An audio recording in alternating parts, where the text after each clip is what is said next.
हाँ अहमद, देखो ये तुमने बोला था ट्रिग्नोमेट्रिक रेशियोज के हवाले से, तो वो मैं उसकी वीडियो बना रहा हूँ और तुमको जो है वो मैं सेंड कर दूँगा, वो देख लेना तुम, ठीक है।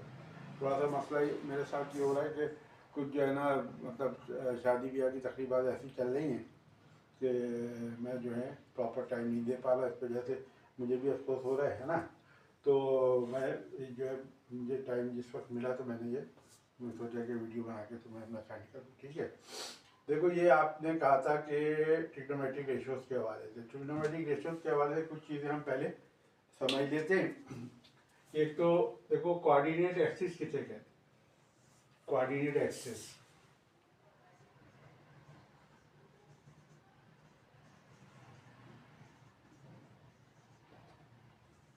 two perpendicular lines, two perpendicular lines, one along x-axis and other along one along horizontal direction and other along vertical direction.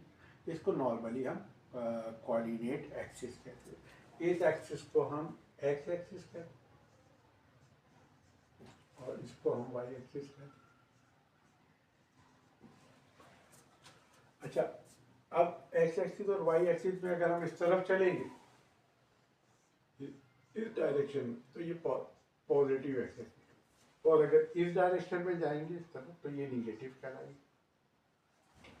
इसी तरह वाई एक्सिस में अगर ऊपर की तरफ जाएंगे तो पॉजिटिव वैल्यूज होंगी और निगेटिव वैल्यूज के लिए हमें इसमें नीचे की तरफ आना पड़ेगा। ये दोनों एक्सिस जिस पॉइंट पे एक दूसरे को क्रॉस करती हैं उस पॉइंट को हम कहते हैं ओरिजिन, उसको हम नाम देते हैं ओरिजिन। और अगर आप ऑर्डर्ड पेयर की सूरत में देखो, ऑर्डर्ड पेयर क्या होता है? ऑर्डर्ड पेयर हम कहते हैं कि एक्स कोऑर्डिनेट और वाई कोऑर्डिनेट का एक पेयर, इस तरीके से हम ब्रैकेट में उसको कॉमा के साथ अलग करके लिख देते हैं, इसको हम कहते हैं ऑर्डर्ड पेयर। इसमें पहला जो नंबर होता है वो एक्स कोऑर्डिनेट को जाहिर करता है और दूसरा वाला नंबर वाई कोऑर्डिनेट को जाहिर करता है, ठीक है। यानी पहला नंबर हमें ये बताता है कि हमें एक्स एक्सिस पे कितना चल रहा है और दूसरा नंबर हमें ये बताता है कि हमें वाई एक्सिस पे कितना चलना है। तो इसको हम एक्स कोऑर्डिनेट और वाई कोऑर्डिनेट कहते हैं। जैसे मिसाल के तौर पे समझने के लिए हम कहते हैं 2 और 3, तो ये ऑर्डर्ड पेयर हमें बता रहा है कि एक्स एक्सिस पर आपने 2 डिवीजन मूव करना है और वो पॉजिटिव है, पॉजिटिव